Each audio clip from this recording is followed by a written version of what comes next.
Parish Orphans and Retrogrades. Today we have exciting news on the front of President Trump's nomination. That should be coming along in an hour or two. Also, I want to not leave behind the important topic of this past summer of Black Lives Matter. It has emerged that Black Lives Matter is not only a Marxist organization, which I've talked to you a fair amount about, not only a terrorist organization, which I've talked a fair amount about because I got fired for it back in early June, but it's also a satanic organization. It has seance, witchcraft, satanic roots, as admitted by its three founders, particularly Calors. And today I talked to my friend Dan Burke, formerly an executive at EWTN, about this startling development that's only really come to light over the last couple of weeks. The satanic witchcraft roots of Black Lives Matter. It's a great show. It's a great interview. It's coming to you right now.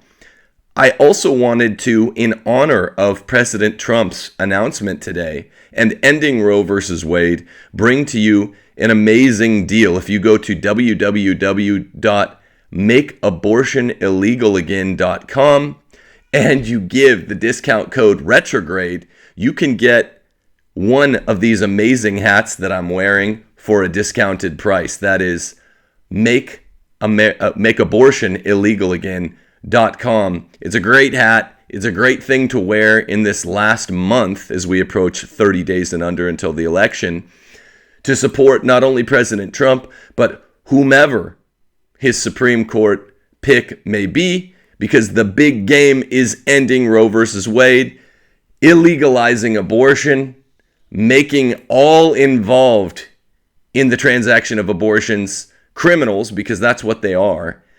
And we should make it really clear. The pro-life movement has been infiltrated by ninnies and by those who want to compromise with the other side, those who want to make abortion seem not that bad or not the fault of all the villains involved. It is an anti-abortion movement. Anyone associated with an abortion is a villain, and we want to end it. End this child murder scheme, infanticide. www.makeabortionillegalagain.com. Okay, now I bring to you my interview of my good friend Dan Burke. Today, on this historic day, when in just a couple of hours, President Trump is going to make official his nomination.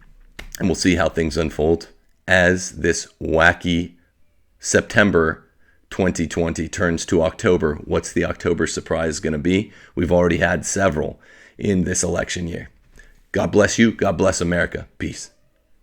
Welcome, Parish Orphans and Retrogrades, to another Rules for Retrogrades. Today I'm joined by my friend, an author named Dan Burke. You've met him before. Dan's a friend to this show and to good Catholics of good standing everywhere, formerly of EWTN. Dan, how are you? I want to discuss your article with you today. How the heck are you?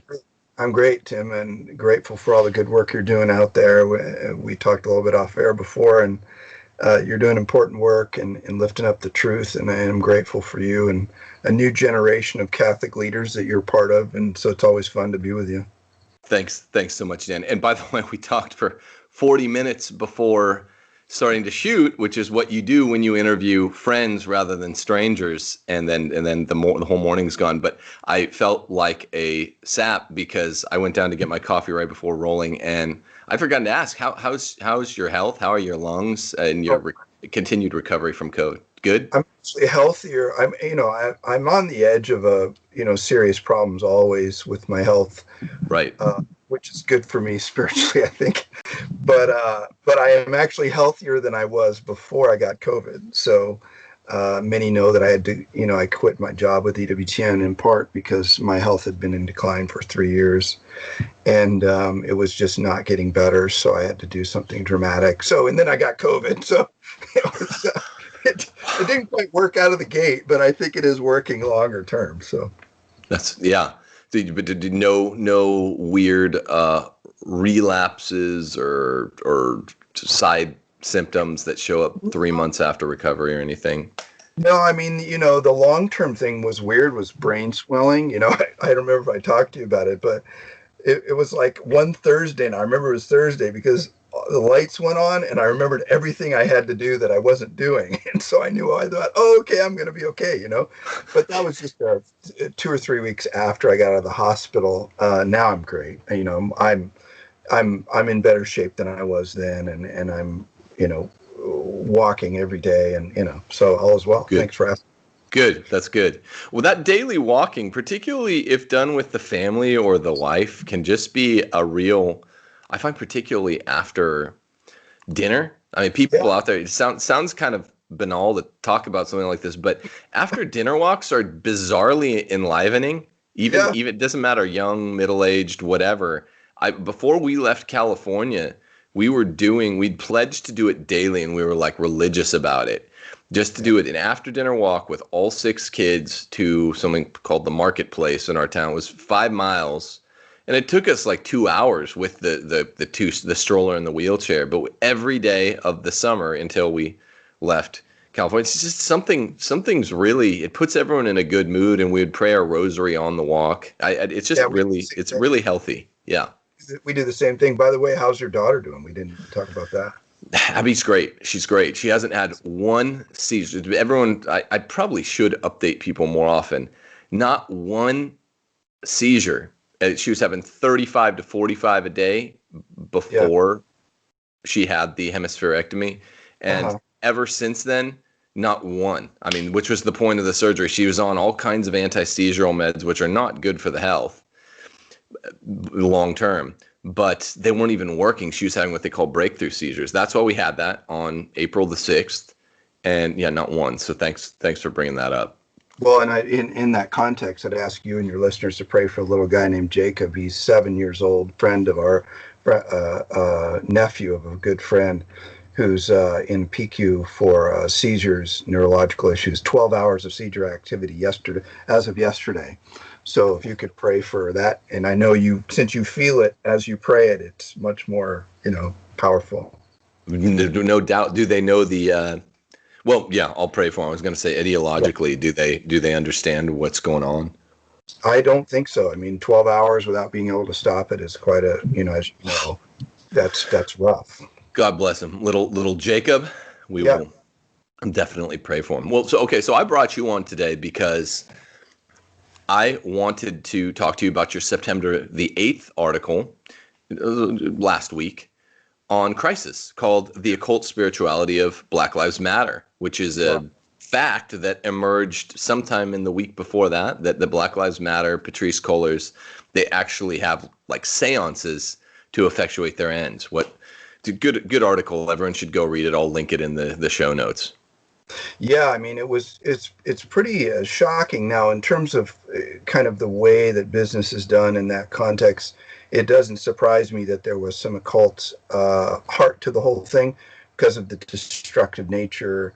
And just to be clear, out of the gate, both of us agree that racism is a bad thing and shouldn't exist, right?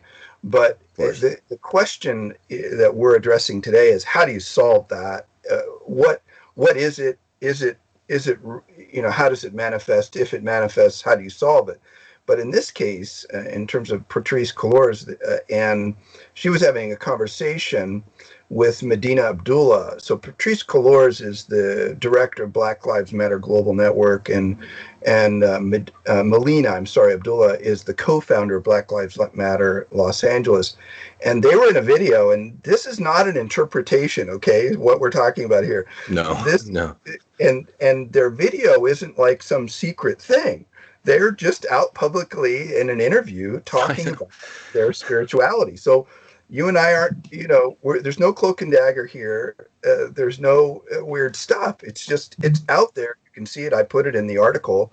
And in the article, I have of course, a video of a couple of evangelicals talking about the issues in both black commentators and expressing concerns.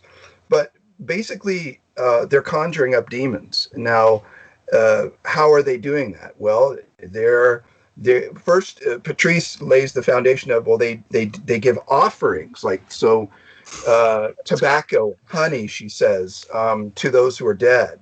So that's where, Tim used the idea of a seance or whatever. It's giving homage to the dead as if they're, spirits to be worshipped or appeased or whatever.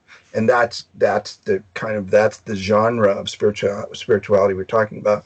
And Patrice says, and this is a direct quote, it's important that we be in direct relationship with the dead. Now, in the communion of saints, which is people who are in, people who are in heaven or in purgatory, these people are redeemed by Jesus, and of course we have a relationship with them because of that reality. Right. But in this case, this is closer to necromancy, or Right. a much more nefarious, dark kind of spirituality. Yeah. I'm glad you said that. It's not your interpretation or my interpretation. Anyone that watched the young Protestant man, Mr. Washington, I think was his name, that he's the one that did the first video that I saw exposing the occult roots of Black Lives Matter. Mm-hmm. Really, actually a Protestant black guy who seems based in red pilled, to say the least, did an excellent video on it. And I could believe it. It's not too far afield from what you'd expect.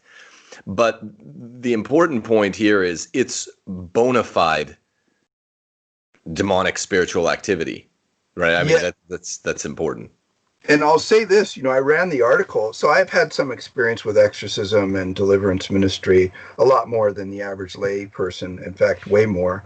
But I did run it by Father Chad Ripperger, who's he's the most prominent exorcist probably of our time living. And he's the founder of a new order just dedicated to exorcism, just to make sure I'm saying it all right. And he said, yeah, you got it right. But basically, this is the idea. When you conjure or give homage to the dead, what you think you're doing is different than what may actually be happening, right? So I don't think Patrice Couleurs or Melina are looking to conjure demons, but the end result is the dead who are in hell or wherever they are in this kind of context are, and I'm not assuming either, but in this kind of context, when you do it the way they're doing it, what is going to respond, if there is a response, is a demon, not the actual person. So they don't even know the fire they're playing with, but certainly when they shout out, say the name, it is so, I mean, it actually gives me chills because I've been in exorcisms. I know the spiritual import of calling upon the dead and seeing what happens when they actually respond. They don't always respond, God be praised, but when they do respond, wow, are you unleashing a terror and a power that you don't want to mess with. But in this case, they're unleashing that power, and I've got to believe in some ways it's effectual. Because of the growth and the effectiveness of their movement in terms of their ends. I'm not saying effectiveness in a good judgment, is certainly evident by the amount of money they're raising, by the amount of hell they're raising, literally and figuratively. And so and here's the deal. This is why I wrote it. There are Catholics who are in without thinking, right? So let's give it the best read. You and I both disagree with any racism in any form, and every Catholic should hold that position, right? So then we have Catholic and prominent Catholics, bending the knee and all in alignment with an occultic organization. That is, you do not, if you're trying to solve a problem, Tim, I think you and I'd agree. Walking beside demons or conjuring demons to do it is really a bad idea. And there's no way a Catholic can be involved in this, or an evangelical Christian, which the video, the guy Tommy says, I love it. He does this really energetic. He says, Christians, wake the hell up. How much more, this is his quote, how much more evident than you need? It's right in front of you. She told that every time she shares a hashtag, it's a conjuring of a demon. So anyway, or conjuring, in our terms, it's demonic. A couple things. Firstly, would you mind saying a couple brief words on what the efficacy on a specific basis, what is the effect of the demons when they are actually conjured? What have you seen? A lot of people just want to know what is the frightful power that's unleashed that you've actually witnessed with your own two eyes? That's so difficult because I've actually experienced in my own life, in my own family. God loved my mother, but she was involved in the occult, and I've actually seen the demonic manifest outside of a human person, and it's horrifying, and it nearly wrecked me as a kid. And then I had to go through and I don't talk about this much, but you asked. Is I'd had to go through a kind of deliverance myself, not a full-blown exorcism, but certainly deliverance. But I've also then and I've been given permission to share this because I've had folks get on my case about this, but I've been given permission. I've dealt with 2 cases of full-blown possession and seen manifestations, and I've actually been lifted off the floor along with 3. Let's see, guy in the right shoulder, guy in the left shoulder, me in the center, lifted off the floor by somebody in their 70s who could barely walk outside of the exorcism.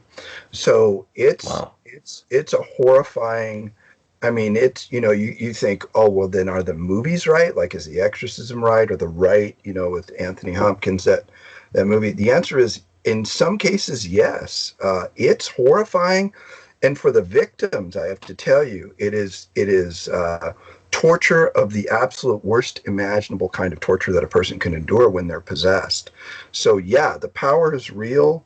I've seen it. I've experienced it. I've been oppressed by it and freed. And then I've worked on the other end with exorcists to free a victim of a black mass, of Satanism. Wow, that's powerful stuff. Now, we of course, you and I agree 100%. Racism in all its forms is evil. Where we might apply it differently is I say that's why I oppose Black Lives Matter. Even before I found out they were a cult organization, I knew they were Marxist, and I knew they were a racist organization, or at least I would make the argument that they are, so as not to beg the question. And one other thing that you said that I think is interesting to unpack, where maybe we're pushing back a little bit, which makes for good convo, is I think that anyway, since 2016, since this time of the year, Dan, 2016, when the occult roots of the Hillary Clinton campaign were coming out with the Podestas, with their strong connections to everyone go look at John and Tony Podesta's art collection. Google it. Their chandelier is the mangled body. It's a replica of Jeffrey Dahmer's first victim in like the entree to their house. And then with Marina Abramovich, which arguably the connection that she has to Hillary Clinton, to the Podestas, the spirit cooking, that's arguably why we got President Trump. Thank goodness, as that came out in the WikiLeaks dump right before. I never knew the political efficacy of the demonic stuff, but the left seems to have known it for a while. They've been up for a while, as they say. And so I'm not so sure that Colors and the other BLM founders are like dabbling like a kid with his dad's gun naively in something they don't understand. I think they might understand it. I mean, the John Podesta and Hillary Clinton and all the demonic people in the Clinton campaign, they definitely understood what a spirit cooking was before 2016, and I didn't even know what that was. You know what I mean? It's hard, of course, to judge what's going on interiorly in a person, but certainly I think we can make some blanket statements that any kind of movement which seeks to emancipate the rights or remove the rights of an individual and suppress them to this larger thing is always going to have some kind of demonic element. But when the freedom of the will is honored, to agree or disagree, by the way, you probably are working more closely to the Spirit of God. And so socialism in any form, communism in any form, they all oppress the individual ultimately. Even though they claim liberation, the liberation comes at the price of an oppression, which is a weird kind of duality there that is problematic. So So how much do they really know and understand? I mean, listen, I don't think if they had ever been in an exorcism and seen what I've seen on the other end, they would choose this or want it. Because what the enemy does is he promises people, "Hey, I'll help you," and they don't know who they're talking to, and they go, "Well, I need help," and so yeah, okay, well, what? Okay, but you have to do this. Okay, I'll do that, and then you enter into it, and it's hard for me to conceive of anyone who would enter into that knowing what I know happens to people on the other end, or any exorcist knows what happens to people on the other end, because essentially what the enemy does is he's using them and he's giving them something for a while, but as soon as the enemy's purposes are met in the person, he's totally happy to absolutely destroy that person and just obliterate them and torture them for all of eternity. So it's not like it's I just don't think they're fully culpable in the sense of knowing all of that and going, yeah, I want to be tortured for all eternity, but I'm going to do it. I'm good with that for the temporal benefits. However, I do think living in if you go to a biblical context, Romans 12:1, St. Paul reveals that by the Holy Spirit that creation itself is sufficient revelation for a person to come to the knowledge of God and also to be judged for that knowledge.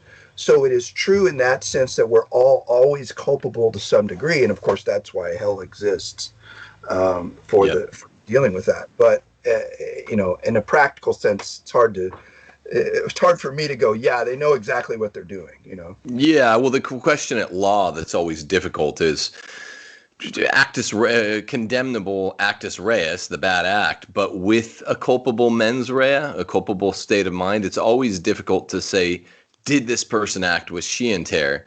Luckily, there are ways of doing it. That's not what we're after here. I'm just saying in general, and I didn't mean to condemn any one individual because then you have to get into individual facts. But what I will say that I think you'll agree with is in the last 5 years, and you know much more about this than I do, or most Catholics do, the dark side of the demonology and all that, especially for a layman, you know much more than most Catholic priests.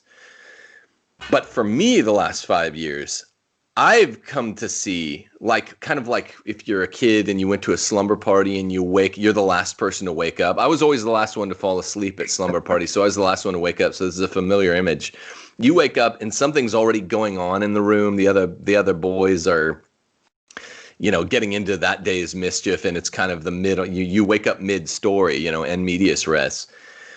That's kind of how I felt when I found out about all of the radical left's connection to the demonic. They know the script. I mean, they know at least ostensibly the skeletal structure. They know, unlike a lot of secular conservatives and a lot of conservatives in general, they know this stuff is efficacious, the demonology. A lot of conservatives who, aside from just religious conservatives, which is actually back in 2015, 2016 was more a minority. It's a growing majority, luckily, of religious conservatives. A lot of people are awakened by that. Right. But a lot of conservatives are like, oh yeah, religion. The left believes in religion. And the left has been using anti-religion, the demonic, to gain power. And maybe that's what enlivened them and emboldened them to storm all 6 or 7 institution. Wow. Okay. So it's like we all felt like we woke up to find the world not Aryan, but demonic. The left seems to have known about this for a while. And then you look into some of the claims, some are more attenuated and tenuous than others, about the elements of the demonic that were being put into movies in the 80s and 90s. And I never bought into that stuff much, but you look into it with Disney and stuff, subliminals. Oh, yeah. So it looks like they know what they're doing, right? I mean, they've been up for a while, even if some individual leftists might be playing with fire they don't fully understand. Yeah, I totally agree with you. Yeah, I mean, I think it's somewhat institutionalized, and it's fueled by that, whether they know it or not, and then they're led into it. The tough part is we're no longer in a Christian America where you've got a kind of a clear message that says, hey, look out for this, this is bad. I think all of that's gone.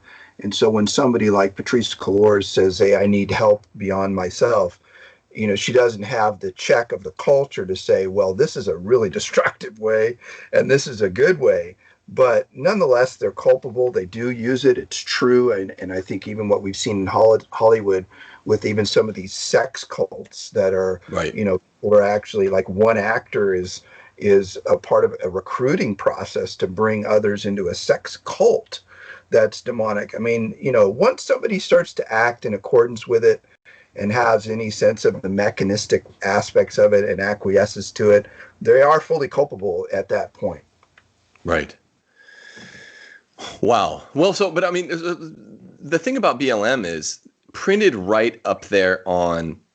Let's get to the critical part of the interview. Everyone should go read Dan's article up on Crisis. It's great. I'm linking to it. Dan and I, for the record, agree about pretty much everything, all the nuances within Catholicism. I mean, not 100%. But the way, when I was reading your article, I was interested.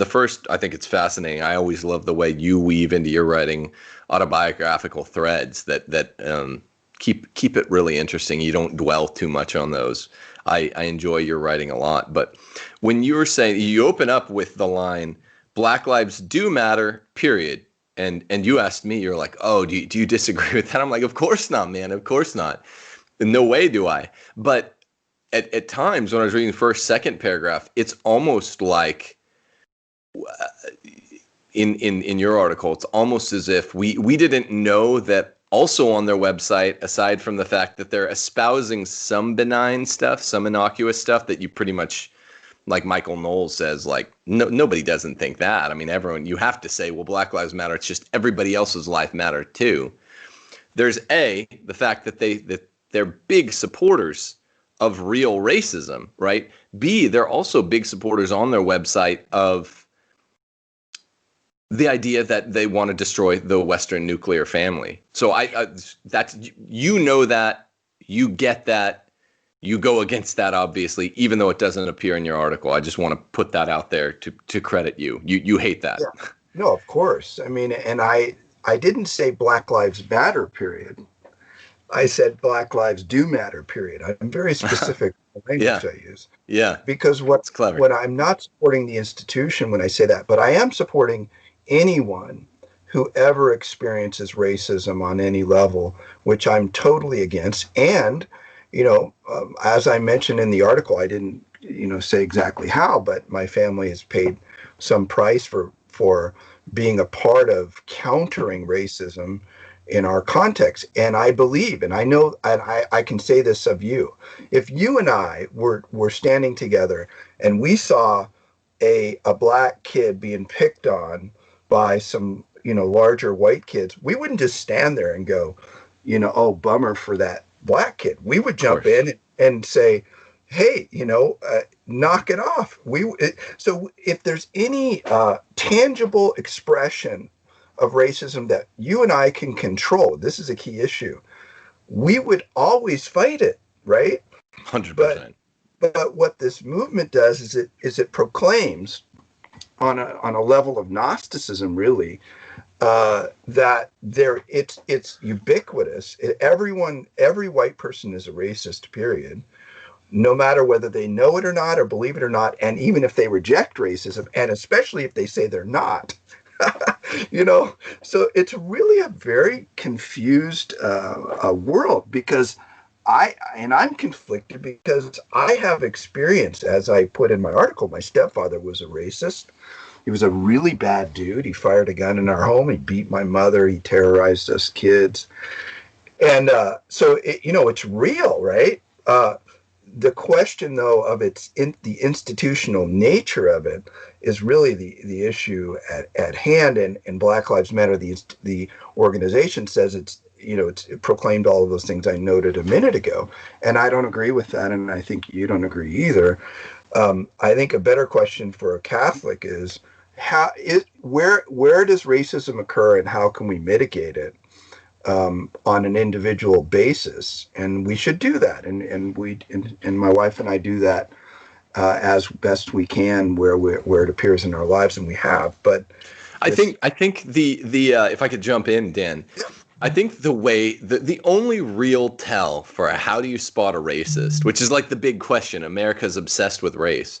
It's Platonic. It's not Aristotelian. It's in the form of right. the forms of racism rather than the matter. And normally that's not what people expect to hear me say, because I'm Aristotelian, not Platonic in my approach to almost everything.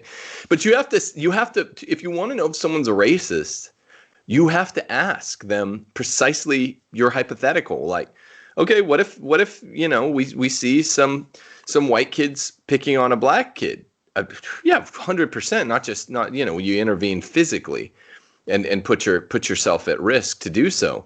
Okay, so not a racist, right? The idea of institutional racism, if we're going to talk about it, we have to bracket it and say, this is what I said to my close friend after I got fired, who's a talented black guy in my home, and he's a little perturbed about my face appearing on the front page of the paper for criticizing Black Lives Matter, when I guess people had forgotten from 2017, 2018, 2019 that they are a terrorist organization, an anti-white racist organization. And so we had this talk, and I was like, that's fine.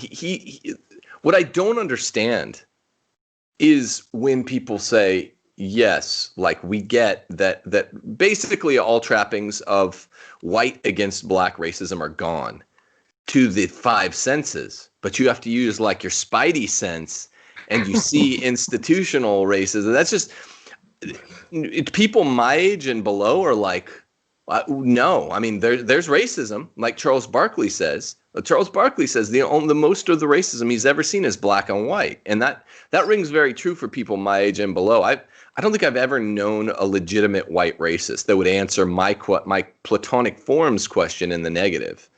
I have known several black people would say, no, I'm not going to help. I'm not going to help out a white boy. I mean, look what, because kind of like in the 1800s and the early 1900s, there were real white racists and they were allowed to get away with it by the institutions. Now they're mainly real black racists and the institutions allow them to get away with it. Look at what happened with Montrezl Harris of the LA Clippers and the best player in the NBA, Luka Doncic, who's a white guy. Montrezl Harris called him a bitch-ass white boy.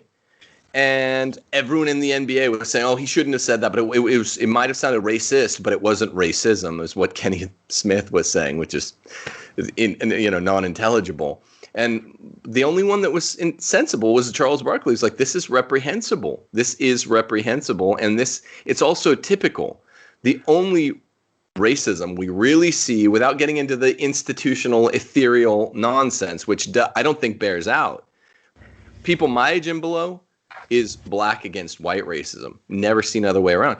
But at the same time, we have to acknowledge that people not that much older than us, like my parents' generation, your generation, Dan, lived during segregation. You were a little kid during segregation. So if anything, that points out how fast racism reversed course, not only neutralized, but reversed course in terms of the popular expressions of racism in America. It went from strongly white against black to strongly black against white. What do you think of that? Well, I think it's true. I mean, the generation before me, for instance, I go to the cathedral in Birmingham, Alabama, and there's a famous priest, Father Coyle, there who actually married a biracial couple and was murdered for it. And the murderer was acquitted because for whatever reason, it was like, it's cool. You did a bad thing. You married a biracial couple, right? So he was murdered, right, with a gun. Right. But his murderer, right? So that's that period. And of course, for that to occur, it had to be true. The courts were institutionally racist at that time. Sure. In of course, in that area. You're just not, and people could argue and say, well, it's still happening now. But I mean, if you look at the data of, you're more likely to get killed or damaged. And my son was a cop if you're white than if you're black. Now, here's the difficult part in this conversation. It's why I began my piece with Black Lives Do Matter, Yeah. is that when people hear us say these things, they think, well, then you must think it was okay that George Floyd, was killed. It's like, no, we don't think that's okay. Or if somebody says, well, George was pretty difficult before that, and it's what led up to it, like that justifies murder. No, it doesn't justify. Nobody ever getting hurt or killed because of the color of their skin, if that's the case. I'm not saying it was with George. I don't know the heart of the cop.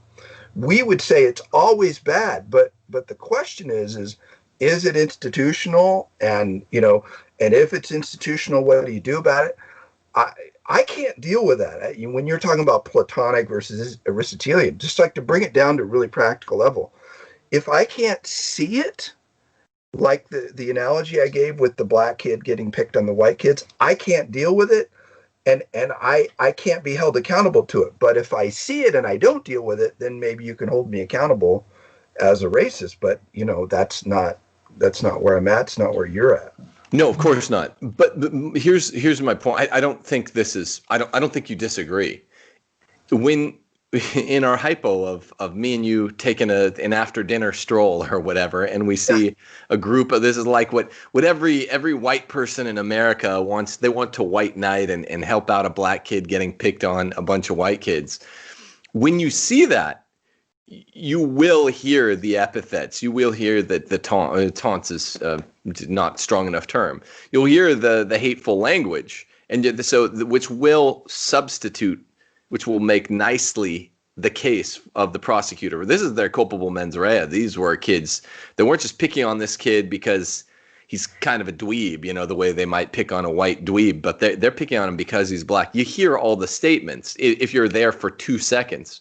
Right. The problem with the institutional race theory, there are a few, right? Because even the people I know that have debated on the other side, not like you, they're actually saying, no, this really is a big problem still.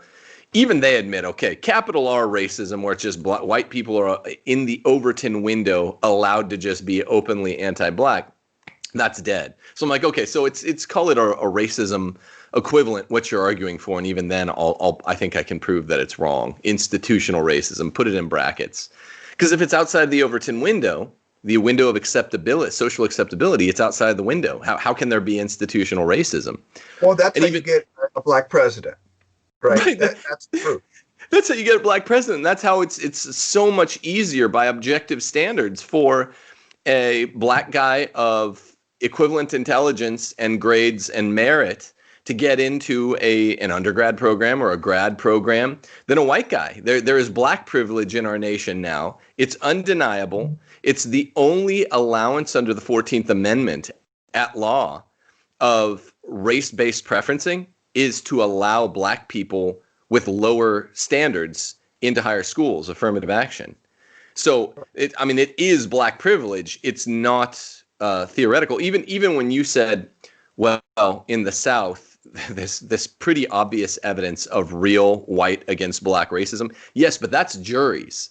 Even then, the juries are supposed to represent the people. Those people on the jury were racists. James Madison said, even if every citizen's a Socrates, every jury is still a mob.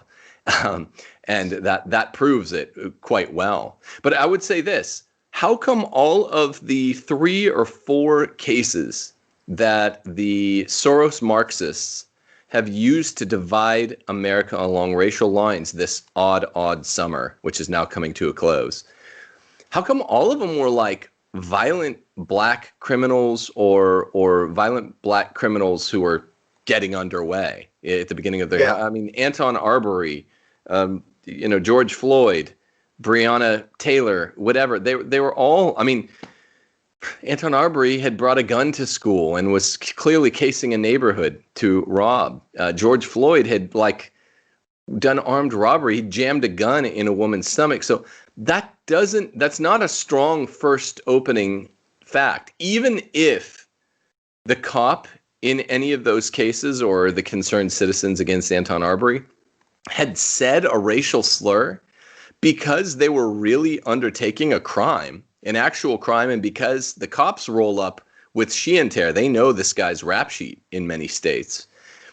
That they have a prejudice that's built in, that's not an unfair prejudice. They know this is a felon, right? So how come even then the cops were all so restrained for so long? And how come there's no evidence of any of these cops or private citizens anywhere on social media, not a whiff, not a corpuscle of one racist joke? None of them even liked the alt-right or anything like that. None of them even read the alt-right secular or Catholic thinkers. And there are some, Right. that's the basic difficulty for that theorem. Right.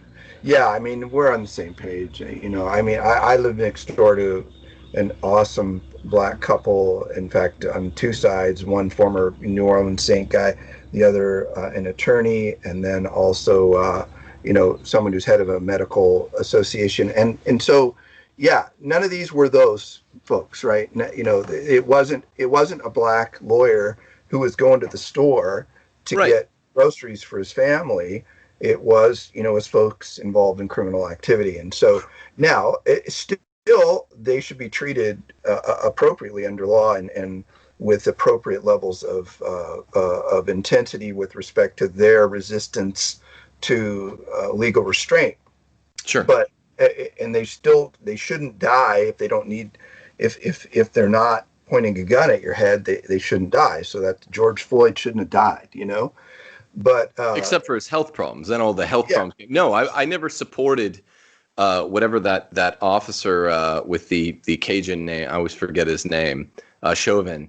I never supported him. But until later in the summer, where it's like, oh, it turns out the other coroners saying that George Floyd died probably because of all of the drugs in his system, which caused as the main effect shortness of breath.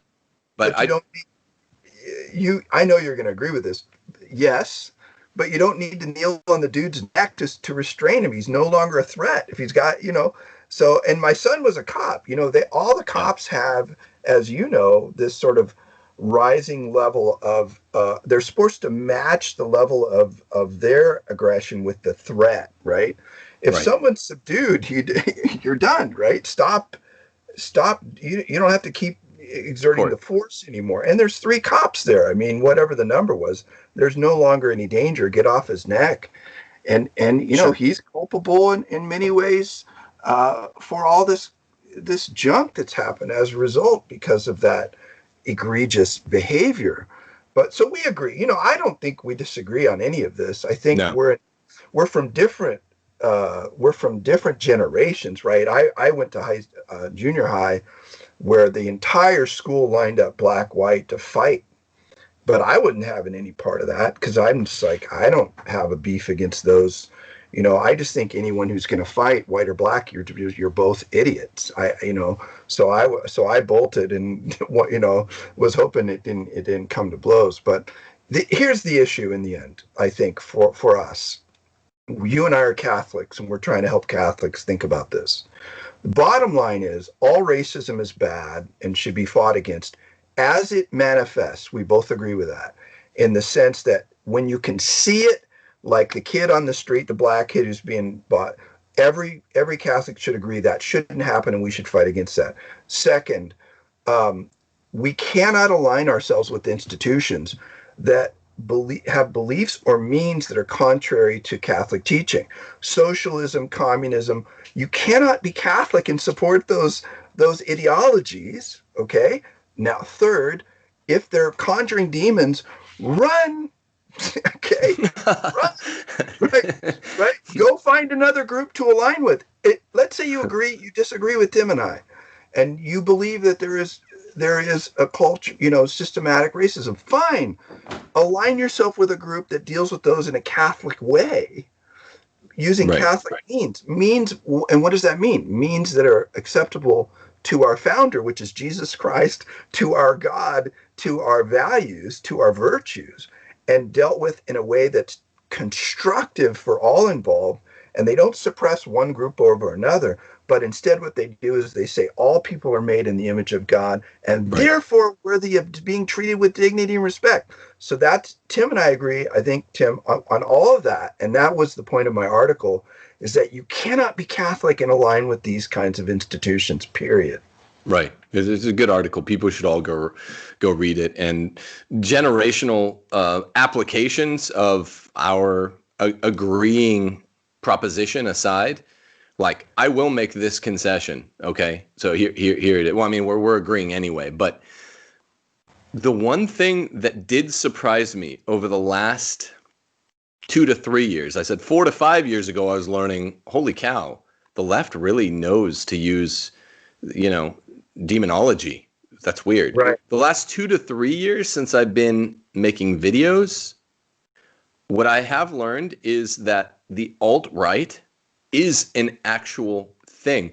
The left media, the MSM, the mainstream media, lies so frequently, and it mislabels so many real conservatives that are totally just good paleo cons alt-right anymore. Anyone that's not a neocon, which isn't even conservative, they label alt-right. So I thought the alt-right was a myth until I got into making videos and I saw inside the Catholic world and in the secular world, there is a real alt-right. Now, one of the people that I credit for helping me out at the very beginning was Milo, and Milo is not alt-right at all. He's not. He's totally anti-racism in like all its forms.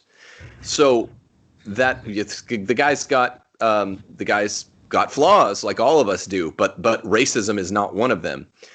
So the fact that Milo was always being called an alt-righter and Ann Coulter's being called an alt-righter, ridiculous. And all these people, I just assumed that alt-right was another fabrication of the left or another epithet for conservatives. No, it's real. It really is real. Holy cow. I didn't know until I'd get all of, I don't even want to go into all the wacky theories, but they abound, they flourish on the internet. And alt-right is not right. It is not even conservative. So it's got a socialist political economy, a pagan ontology, a neo-pagan ontology. It's very anti-Christian. In many cases, it's pro-abortion, and it's openly pro-feminine. These alt-righters are the only people that would ever call themselves right that are not radicalized like black people that are angry, that would say, I wouldn't help a white boy if he was being beaten up. The only white people I've ever seen on the internet, I've never met them, that would answer that platonic hypo in the negative. Would you help a black guy getting beat up by a bunch of white guys? Are the alt-right people, and that is real. So I'm glad that I thought to make this addendum at the end of our talk here, because that is real. I've never seen them in real life, but I've lived in Texas, California, Colorado when I was a real little kid, and Mississippi now. Never met a real life white racist, but they are out there. They have to operate outside of the Overton window, though, whereas black racists, they're allowed to operate within the Overton window. They run the NBA. Black Lives Matter is an anti-white organization. So there you have it. I don't know. Any closing thoughts, Dan? No. Well, yeah, one closing thought. Back to the most essential aspects of all of this. Yeah. What does it mean to be Catholic and face all of this? There is a real demonic element where there's a real battle going on for our culture, for our minds and our hearts. There are real problems, but we as Catholics have to fight in a way that is honoring to our faith and to other individuals. We got to argue in a way that's helpful and that builds up. And if I could plug my book, one, you should read Rules for Retrogrades, of course. But also Spiritual Warfare and Discernment of Spirits. I just wrote, that's why I was asked to write this article. Spiritual Warfare and Discernment of Spirits speaks to how it is that we can, in many ways, as we assess what's going on out there, discern and listen to the voice of God, not the voice of the mob, regarding how we see the world and how we correspond to the world, how we pray. And I think you're doing a great job of helping people get all that right. Thanks, Dan. Yeah, we put the book up there. Actually, the book is still up on the screen now. And I will put in the show. It's a great book. It's a great book. And we're going to put it in the show notes. And man, just a fantastic read. People need to go pick up Dan Burke's most recent book, Spiritual Warfare and Discernment of Spirits. Excellent stuff. And fascinating as well. I mean, I hate to admit how interesting it is for the superficial elements. Like even when I asked you, well, what have you seen? It's fascinating though. Why I'm just an honest guy. It's interesting stuff. Even it's interesting in the deeper ways that speak to the theological truths. Right. But it's also just interesting in a Hollywood, the right exorcist way. I'm not going to lie. It's not interesting if you've done it. I can tell you that, because it is pretty horrifying. But God be praised, we can walk in the light, and Jesus came to liberate us all and always from all of that. So thank you again for having me on, Tim. Thanks a million, Dan. It's always great to see you give your best to my wife. And we're going to have to get together now. We're Deep South denizens, and we've been meaning to we'll get together sometime this fall. Sounds good. All right. Peace. Thanks a million, Dan. Everyone out there, pick up Dan's book. See to the Patreon page here. Subscribe, click the bell, get notifications, or else there's no point in liking or subscribing. So click that notification so that you know when we make a new video. And God bless America. We're drawing closer and closer to the election. The fate of America. We know what the ultimate fate is. Augustine wrote about it in City of God. All nations are doomed to die, as are their mortal denizens. But we hope to squeeze 4 more years out of this thing. We're riding it to the top. God bless America. Dan Burke, thanks a million for being with us. Peace, everyone. Thanks. Take care.